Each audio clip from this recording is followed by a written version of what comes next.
When you think of Treasure's games on the Sega Genesis, the first thing that probably pops in your mind is Gunstar Heroes. And rightfully so, because it's one of the best 16-bit games ever made. But that's not all that they graced Sega's platform with. They also released the fantastic and imaginative platformer, Dynamite Headdy. So let's talk about it. Dynamite Headdy was developed by Treasure and published by Sega for the Genesis in 1994. You play as the titular Headdy, a puppet with a detachable head. Headdy lives in the puppet village Northtown, where things are peaceful until the evil King Dark Demon attacks. Headdy is captured, but ultimately rejected to be turned into one of the king's henchmen, so it's up to him to defeat the Keymasters and stop the king once and for all.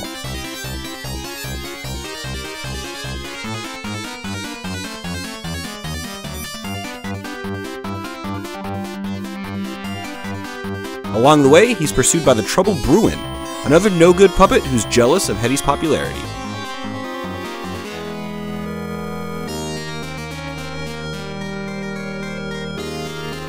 As Headdy's name would imply, he attacks by throwing his head at his enemies. It works like a boomerang and he can throw it in 8 directions, but it's important to note that it can only do damage on its way out. His head does no damage when it's on its return trip.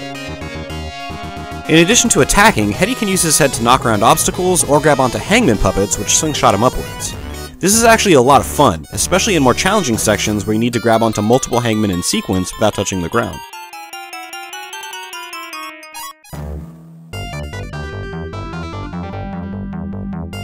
This is a treasure game, so naturally there isn't just one mode of attack. Head cases carry around power-ups that can change Headdy's abilities for a short while.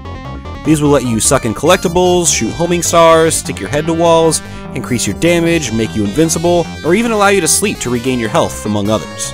They're only temporary, but you can also cancel them manually at any time by pressing the A button. Be careful though, there is a power down head that slows you down and makes it so you can't attack, and it can't be cancelled. If you accidentally pick this one up during a boss fight, you're toast.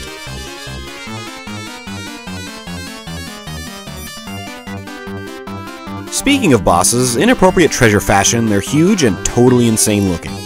They've all got very specific patterns though, and Headdy's friend Bo will swoop in to point out the weak spot and shout "Target!" so you know exactly where to focus your attacks.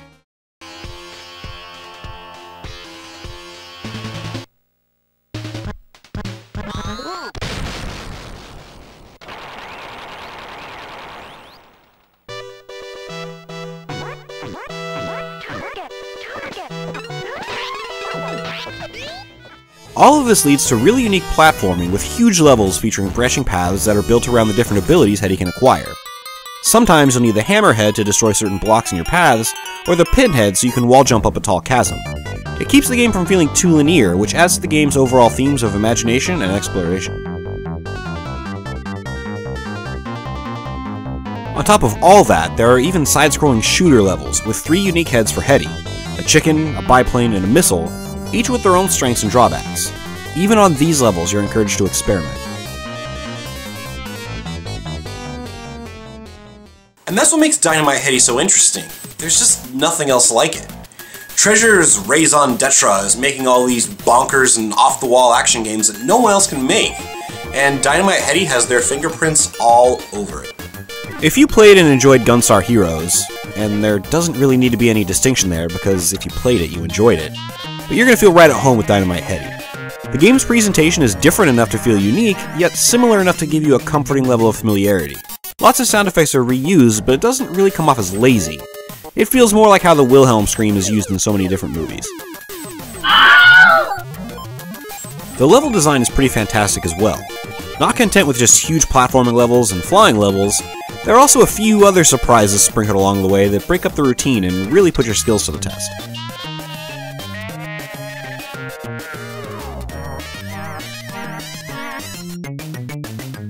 The game is absolutely bursting with color, bringing the world of puppets to life in a dazzling fashion. While there are a few environments that call for a more muted color palette, the rest of the world, all designed to look like a stage production, draws you in from the word go with its eye-catching, candy-colored design.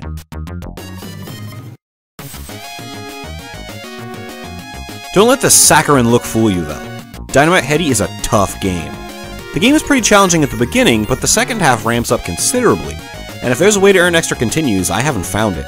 Lose all your lives, and you're back to the title screen.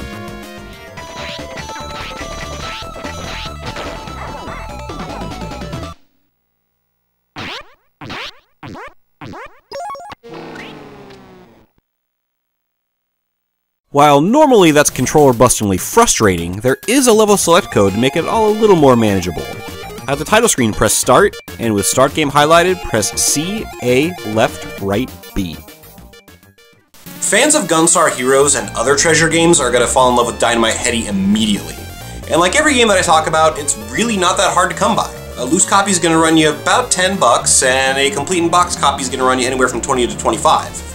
And if for some reason you don't have a Sega Genesis, it's also available on the Wii Virtual Console service as part of the Sonic's Ultimate Genesis Collection for the Xbox 360 and PlayStation 3. Dynamite Headdy is a tough, colorful, and unique platformer that somehow flew under the radar. With Treasure's trademark tight controls, challenging gameplay, and imaginative design, there's no reason to pass on this, especially with its availability on modern consoles. You definitely want to play this game.